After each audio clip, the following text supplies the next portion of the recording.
This is a white iPhone 12. It looks like this phone is used by an elderly person at home. The frame has minor dents. Let's plug in the charger and try. The charging display shows only 1 watt, jumping between 1.5 watts or 2 watts. The screen shows no display at all. It seems it's exactly as the fan described. Black screen, won't turn on. Why did the phone overheat in summer? While watching short videos or playing games, and suddenly won't power on. Are phones not meant to be used in summer? We've encountered this type of failure a lot recently. I hope everyone who has a phone will watch till the end to avoid this problem from happening. Those who can see this are true fans of Big Bro. Don't forget to double tap on the screen and give me a like. You've worked hard. Thank you. We heated for 3 minutes. Lift a gap in the phone and slide around the edges. Open the screen. So, do you think this is the first time this phone has been disassembled? Let's observe carefully. The fan described having visited an official Apple store. The result given by Apple support was a problem with the logic board. The manufacturer does not repair logic boards. If you want to repair it, you can only exchange it at a high price, but then your data would be lost. Let's first remove the screen. Let me ask you a question. What phone do you have? And what phone problems do you have? Let's carefully observe the screen. There are 2 scratches on the back sticker. So, since it's a logic board not powering on, we need to first remove the logic board. Disconnect all external component connections on the logic board. Unscrew the several screws securing the logic board. For iPhone 12, pay attention to the power and volume button flex cables are under this sticker. Then we can remove the logic board. Remove the logic board. Let's first connect it to a power supply to test. The logic board doesn't look like it has been repaired before. Connecting to the power supply directly shows a short circuit condition. At this point, surely some fans will say, is it a shorted capacitor? Well, that's not necessarily true. Let's observe it under the thermal imager. The surface of the logic board doesn't show obvious signs of heating. The iPhone 12 also has a stacked logic board. We need to remove the stickers and foam on the board to separate the upper and lower layers. We place the logic board on the heating plate.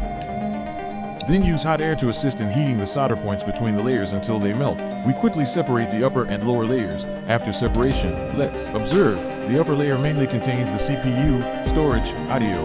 The lower layer mainly contains the Wi-Fi, baseband, signal parts. To determine if it's an upper layer or lower layer problem, we test the upper layer alone with the power supply.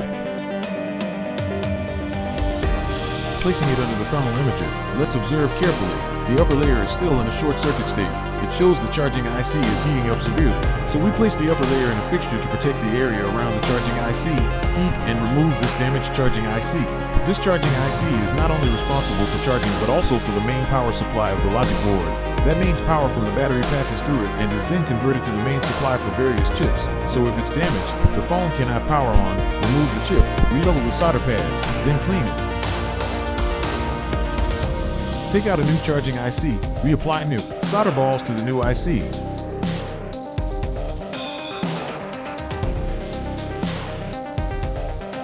Then apply a small amount of flux to the solder pads. Install this charging IC and heat it until we see a repositioning action. When you touch it and it has a springy effect, it's installed. After installation, let's test the single upper layer board for powering on. We find the board still cannot power on. The current settles around 100 plus milliamps. Strange. Could there still be a problem? Let's connect the single upper layer to the dock connector, then connect to power, then connect the phone's logic board to the computer. We find it directly goes into recovery mode. We exit recovery mode. Find it goes into recovery mode again. Looks like we can only install the system, but the fan doesn't know the Apple ID account password and wants to keep the data. So we decide to first join the upper and lower layers. Then preserve data and install the system to test. First, apply flux to the lower layer and smooth out the solder points.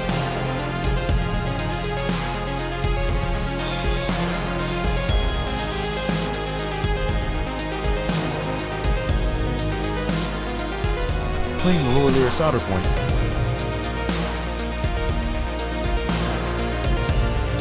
Then use the same method to smooth out the upper layer solder points. Clean the upper layer solder points as well. Then place the lower layer in the solder ball planting station. Apply new solder balls to the lower layer solder points. These points are crucial for connecting the upper and lower layers. The layers are connected through these points. After planting the solder balls, we heat them to melt each point.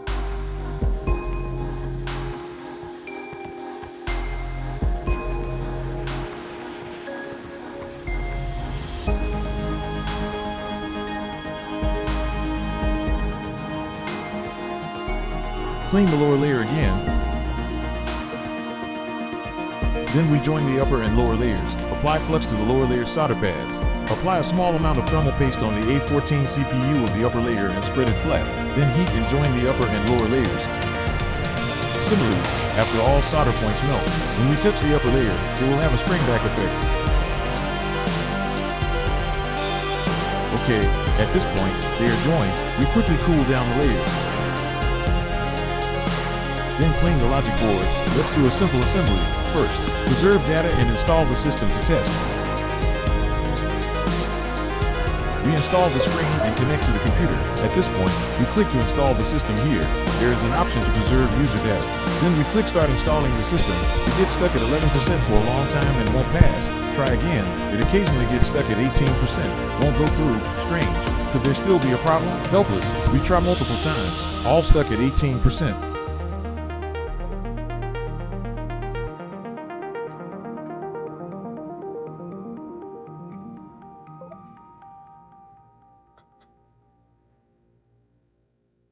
Based on our past experience, a damaged battery or a battery with no power can also cause this. So we don't use the fan's battery but use the power supply to install the system and test.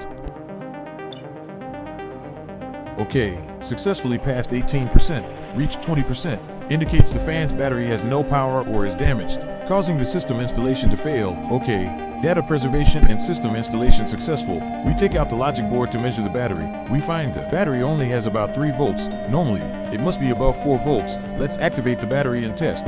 Use the power supply to activate the battery. Find the battery doesn't take charge, and it only shows 100 plus milliamps, then returns to 0, jumps back and forth like this. So it's confirmed the battery is also damaged. Let's remove the battery, normally at around 3 volts. When we charge it, there should be a few hundred milliamps and it wouldn't return to 0. So further confirms the battery is damaged. We apply new stickers and foam to the logic board. Then install the logic board. Take out an original battery and install it for the fan. So why did just watching videos cause so many faults? Everyone knows the weather is getting hotter and hotter. Apple's official website also notes that battery damage under heating conditions is irreversible. Also, in our actual repairs, after the logic board overheats, damaged capacitors and chips are very common. So ultimately, it's our phone's heating problem. At this time, if we play games or watch videos while charging, the phone gets hotter and hotter. Plus, some older models naturally have aging issues, so this type of failure occurs. In summer, we hide in air-conditioned rooms and don't want to go out. The phone doesn't have air conditioning to cool it down, so I suggest everyone get a small phone cooler. Also, don't play while charging, especially when the temperature is high in summer. Try to play after it's fully charged. Finally, we remove the protective sticker from the waterproof adhesive. Remove the protective sticker from the Face ID module. Close the screen, tighten the bottom screws. After replacing any original accessory, screen, battery, rear camera, Face ID module, you need to press the volume up and down buttons and insert the charger to enter the repair configuration diagnostic program. Then, we go to the diagnostic tool on the computer. Directly click System Configuration. At this point, the phone starts system configuration with Apple's servers. It will complete the configuration for this battery, then it will prompt Sweet Success. We take out the original sealing mold. Place the phone in the tray, then put it into the sealing mold to seal the phone.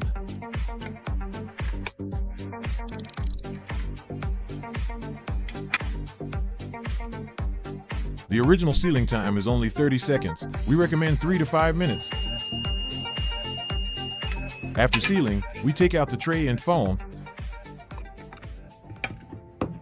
At this point, we use this data cable that can show charging wattage, power on the phone, after booting. There are no battery-related pop-ups. Let's first check. Wi-Fi can be turned on normally. Check battery health. Battery health is currently 100%. No pop-up. The repair case can be checked on the official website. Go to About This iPhone. It's a 64GB Chinese version iPhone 12, 64GB. For an elderly person, it's enough. In parts and service history, it shows the battery as a genuine Apple part. Scroll down, baseband firmware is present, indicating the baseband and Wi-Fi are normal. Baseband works, indicating the lower layer was joined perfectly. Go to *#06 dial screen. The IMEI number pops up. Grateful and thankful for every fan's support for Big Bro. If you like Big Bro, leave a comment and double tap. If you haven't followed, please follow.